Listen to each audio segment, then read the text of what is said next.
تو طریقت بھی عقیدے بنائے جاتے ہیں، باتوں سے نہیں بنائے جاتے ہیں، اس کے ساتھ کوئی معاملہ کیا جاتا ہے جس سے اس کا عقیدہ ایسا پکا ہو جاتا ہے، ہٹتا نہیں. اس کے ساتھ ہوا ہے نا، سچا ہو جائے طریقت میں. یہ وسوسے کرتا رہے، خدا پر بھی وسوسے، شیخ پر بھی وسوسے، پھر نہیں کام بنتا.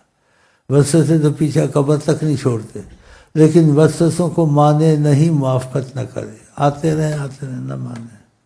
کیونکہ سوچے مانے فیض ختم ہو جاتا ہے. اگر نبی پہ وسوسہ لائے، شیخ پہ وسوسہ لائے، اس کو مانے ختم، مانے نہیں، وہ آئیں گے تو ضرور. پھر تمہارے یقین کی صورت جو پیدا ہوگی اس فیض سے، وہ کبھی نہیں جا سکتی. کیونکہ تمہارے ساتھ معاملہ کسی کا ہو نہ ہو مگر عقیدہ پکا، تمہارا تو عقیدہ پکا کر دیا نا انہوں نے.